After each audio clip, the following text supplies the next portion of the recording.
presence of God living alive within him. So that you this morning, whether you're in relationship with Jesus or not, carry this image of God. You carry this imprint of God. And as you walk into the reality of this resurrection, what lies dormant within you comes alive and shines into its full purpose. So what this is an exchange. It's a choice that we each have. Do you want your life, or do you want Jesus' life? You need to stop and think about it. You need to ponder. You need to get out a list and write down the pros and cons. Jesus says it like this in John chapter 12. Those who love their life in this world will lose it. Those who care nothing for their life in this world will keep it for eternity. Anyone who wants to serve me must follow me, because my servant must be where I am. And the Father will honor anyone who serves me. So this great God, this creator, this one who is other than us, the one who is the creator that creates us and this world that we live in, he doesn't stay far away. He doesn't say, I'm not going to go down there. And so this story of resurrection doesn't happen unless there's a death, right? The death must happen in order for resurrection to occur. You don't get resurrection unless you go through death. You get that? You don't get resurrection unless you go through death. And there's a reason for the death to occur. So here, imagine the Father and the Son united in the Spirit, talking together and saying, down there is the earth. There's the people that we created. And we put an imprint of ourselves in them. And part of that imprint was that they get to have a choice about whether they live in tune with us or whether they go their own ways and try to set up their own empires and live according to their own purposes in life. And that's what they chose. So we have a choice. We can just say, forget them. Let's just forget that failed human experiment. Or we can do something about it. And so as they talked, what came from within them, because it really wasn't a choice, because it was part of their nature already, was that they would do something to bring reconciliation, to bring redemption. Because here was heaven, here was the kingdom of God, and what humans were created to be part of. But part of that is this choice, and so part of the choice is that we get the option of doing our own thing, and we all pick up on that option and go and experiment on that route. And then we're met with this choice. Do you want to keep living that way? Or do you want to reconcile back into the way of the intent for which you were created? And Jesus, the Son of God says, Father, let me be the one who goes. Because Father and Son, we share this love for these people that we created. We see them when they're at their worst, but we see them when they're at their best too. We see that hope that keeps springing up within. We see the way that those creative impulses of their life comes out. We see the way that those entrepreneurial instincts come out. And that's partly because we put that there within them. And we want to see that blessed and fulfilled and happy again. We don't want to see them just wondering and struggling to do it themselves. We want to see it with that full power and fullness of who I am, walking with them forever, as we sang. So God the Father didn't force His Son, Jesus, to come to the earth.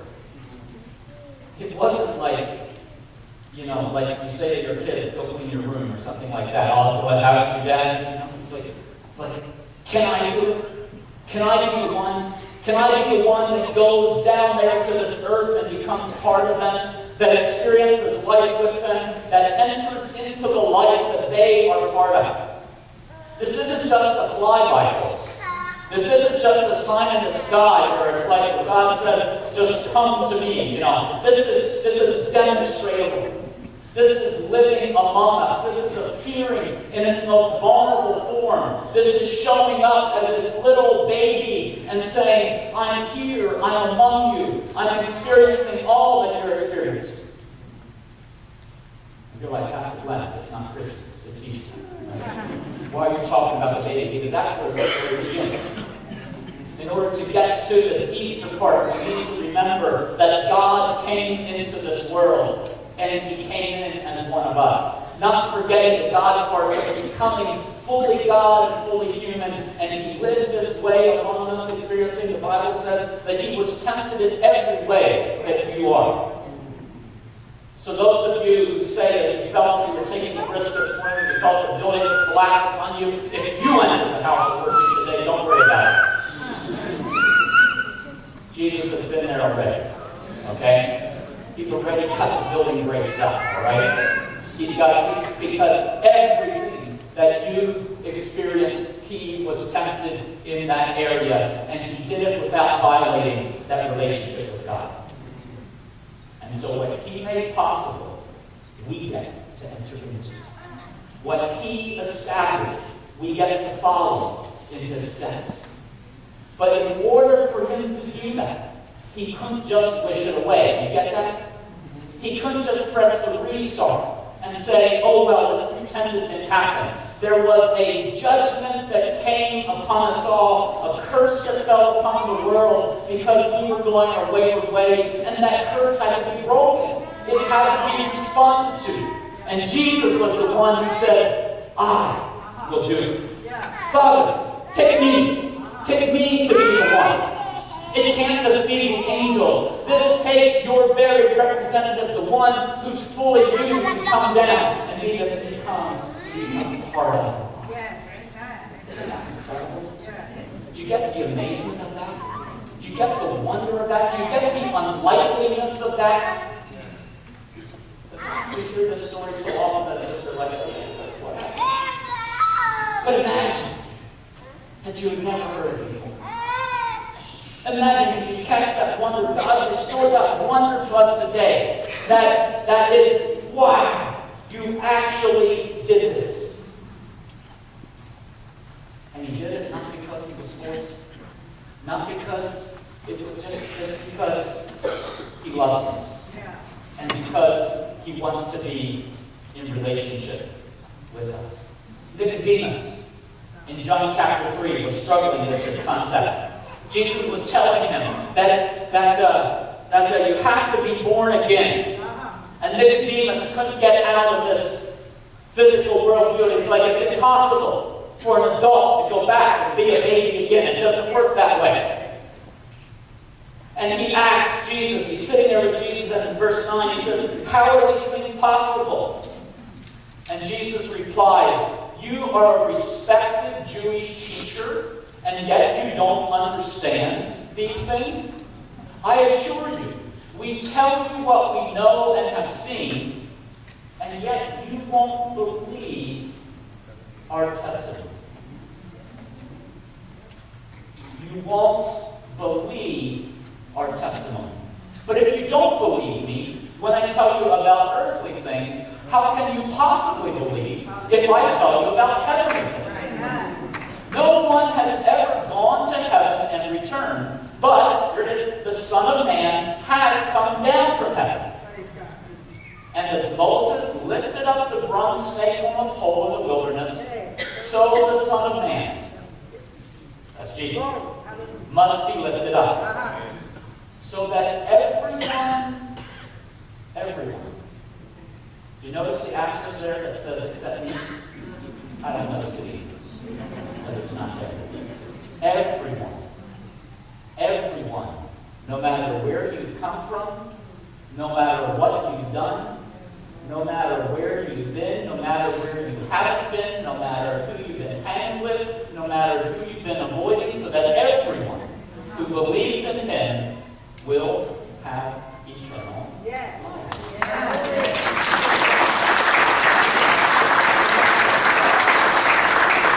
For God is the Father and the Son, united in the Spirit, loved the world so much that He gave His one and only Son, so that everyone who believes in him will not perish, but have eternal life. For God sent his Son into the world not to judge the world, but to save the world through him. That becomes the choice. The intent of Jesus coming into the world is not to judge the world. He comes in mercy. He comes in truth. He comes to bring you into relationship with himself. But judgment is what happens to us when we choose not to enter into that life that he provides. It's the consequence of not opting in, of not stepping in to this life. So your choice is, I keep struggling with this life that I have, or I give it up and we trade. Jesus, I die with you so that I can be resurrected with you and live your life. That's what we're demonstrating when we baptize, right? We put people under the water and we bring them back up. We die with Christ and we live his life, his newness of life. That's because of the resurrection. That's his offering. His life. You give me yours, I give you mine. Good deal? Sometimes we ponder it a little bit too long because it feels like it's too good to be true, right? There's got to be a catch. Well, it's the truth. It comes from who he is.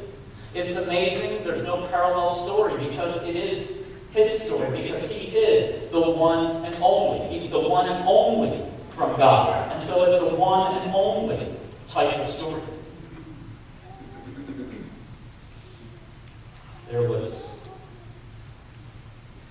a missionary family named Don and Carol Richardson in 1962 who went to Indonesia, to the eastern part of it, a place called Irian Jaya, to share the good news of Jesus, to share this wonderful message of the resurrection.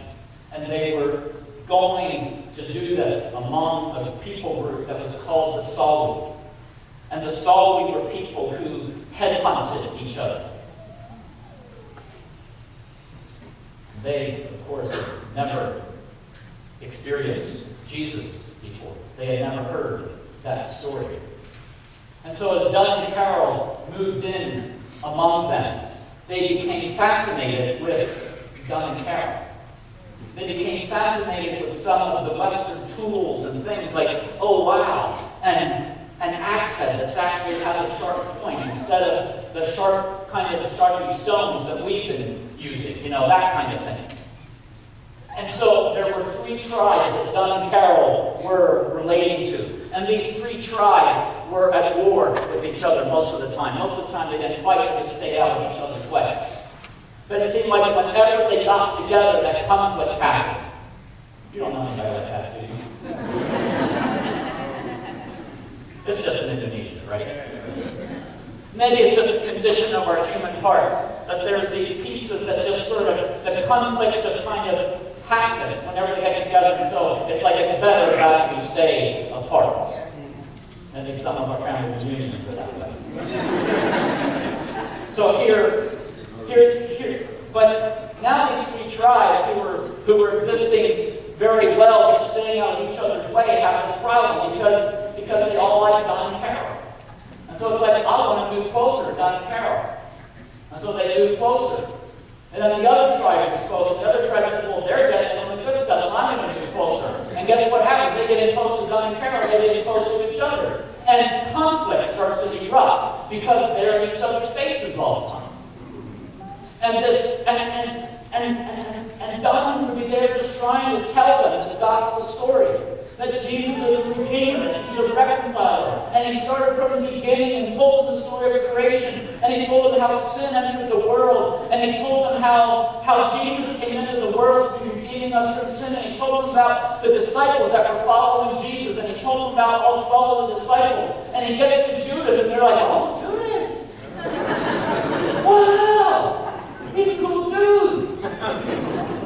I'm serious, because in Sawi culture, trickery and deceit is a high value. It is what you aspire to. And so when it's like, here Judas hung with Jesus for 3 years. He convinces Jesus that he's his friend, and then he betrays him. Wow, that's our kind of guy. Can you imagine how Dunn felt that night? He goes around telling the story, and it's like, Carol, I think I should have kept that part out. Right? I think I messed it up. We came all this way, and we came way over here, and they got the story upside down. The villain's their hero. What are we doing here? What can we do? So it's like, Carol and Dunn had this conversation. It's like, these guys are just fighting. The reason they came together is because we're here. And we can't get them to see us Jesus, so why don't we leave? And so they make plans. They're going to move away. They're going to move out of the tribe's area. And they tell these tribal leaders, we're going to move. This isn't working. You're coming into conflict, and you're killing each other, and we're the cause of it, so we're going to leave. You ever feel that way? That all your good intentions, the phrase, no good deed goes unpunished? Sometimes we feel that way. Sometimes we sort of like to develop a little thing around it, kind of make that our motto in life, and draw from that victimization point and just sort of stew in that a while and hope it gets us attention from other people. And that's really not what Carol and Dunn were doing. They were just saying, we want these people to live at peace. We know them, we love them, and so even if they're not going to have Jesus, at least they'll live in peace. At least step out. And so they prepare to move. But as they do that, the tribal leaders say, Dunn and Carol, don't do that. We like you here. We've come close to you, and so if you can't be here, if we fight, I guess we'll have to make peace. And Dunn's like, you know how to do that? I did all that a while ago, I've been on the peace side a while now. I go, okay, we'll make peace. And the next day, they said, tomorrow, we'll make peace. And so they go to bed that night. And all through the night, there's meetings happening, and there's conversations occurring among these different tribes. And in the morning, they're ready to go. And this one tribe that Dunn and Carol were with, there's this man that climbs out of his house on stilts. Here in Dry, it's very low, swamp land, and there's lots of rivers and things running through it. So they put their houses up on stilts to keep it above the floods. And so he climbs down out of his house, and in his arms, he's carrying his baby son. And he begins to walk toward one of the other warring tribes, carrying his son. And then his wife sees what's happening, and with a scream, she runs over and grabs the son out of his arms and goes running away with it. And all the other moms look around and they see what's happening. And they grab their little children and hold them tight.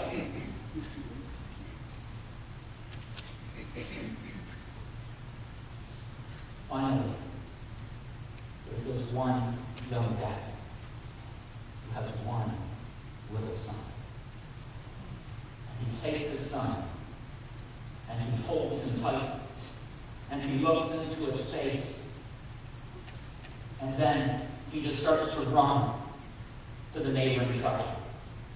And his wife sees too late what is happening, and with a scream she tries to run after, but he's resolute, and he runs over to the other tribe, and he says, "Here is my son, my only son. Will you take this son, and will you raise him, and with him you will take my name, and that will be present among your tribe." Somebody steps out of the crowd and says, "Yes, we will take that son. And here, you take mine. And take my name." so that among these two tribes, as long as those two boys are alive, peace must reign between those two tribes. Peace must reign between those two tribes. And so they take on that child, they take on the name, and so the presence of the other is living among them. And the honor is that they must protect the life of that child, that peace child, above even the lives of anybody else within their own village, within their own tribe. And the little bell begins to ring in Don's mind. I've heard that story before. So next time he gathered with these tribal leaders, he tells the story like this. God, the Father, in heaven. There was a disturbance, and these people that he created on this earth were in rebellion and had gone their own way. And he wanted to bring peace. And so he sends his one and only Son and says, "Here, show up. Will you take this one and only Son? Will you live with him here among you? Will you allow him to be here with you?" And here's the good news. He lives forever. So that this peace doesn't just last as long for one human lifetime. The peace lasts for all of eternity.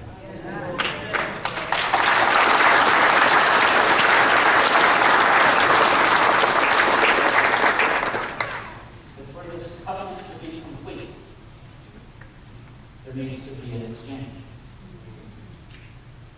There needs to be the corresponding move. There needs to be the presentation of you into the kingdom of heaven. The presentation of you following in this way of Jesus, who didn't just stay resurrected on this earth, but ascend back to heaven and sent his Spirit to be empowering each of us, to be making this life possible, and for us to be making that choice and saying, "Yes, I will be the one."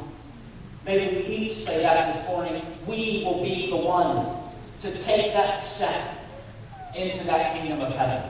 Amen. So that that covenant is complete. So that that peace child, that one and only that God the Father did in sending his Son, establishes a covenant of reconciliation. We're going to be looking at reconciliation over the next number of weeks. We're going to be looking at that and asking God to be gripping us with that, of what it means to be receiving his reconciliation, of what it means to be a people that experiences reconciliation, of what it means to be people that extend that reconciliation that Jesus brings to others as well. Please come back and hear that amazing story of how God works through Christ as a reconciler among us. But for this morning, here's the question. Do you want to complete that transaction? Maybe you're here this morning and you said, "I've never really entered into a relationship with Jesus before. Maybe I've done a bit of a church thing, maybe not, but this, yes, you're surrendering. This is about what you're giving. You're giving your life into the hands of God so that the life of Jesus can live through you. And maybe you've never done that before, and you're saying, "Let me do that today." And we're going to have people front here as we turn into worship, and they'll be ready to be praying with you and having you meet with Jesus in that very first real life way. Maybe you've made that decision, but you really haven't been hanging out in his body. You've been kind of independent and doing your own thing. From time to time, you kind of say, "Wait a minute, it doesn't seem quite as rich and quite as sweet as what it once was." And it's because God is welcoming you back. Jesus is saying, "There's a place for you. You're made to live this life with me in the presence of others who are on the same journey. Weak and frail and making mistakes, all of us. Come join. Let's make those mistakes together and experience that grace and fellowship of the Father that brings us back together into this relationship because of the reconciliation of Jesus." And so if that's you this morning and you're saying, yes, I want to make that rededication, please respond. And guess what? The same people will know how to pray for you in that too. Or maybe you're just saying, I just in a struggle right now. And I just need somebody to reach out and touch me and extend the grace of God to me. And we'll respond to that as well. So will you stand with me? And let's return to worship the risen King and experience His life anew in us today. And please, Barnabas, Lord, if we just step to the front, be ready to pray for each of us as we respond. Lord God, we say, Jesus, be honored here among us by your Spirit, be moving in our hearts and be calling us into a response to you that glorifies your name, that pleases your name in heaven. We just worship you and delight in what you've done for us. Thank you that you went first. Today, we want to respond in the name of Jesus.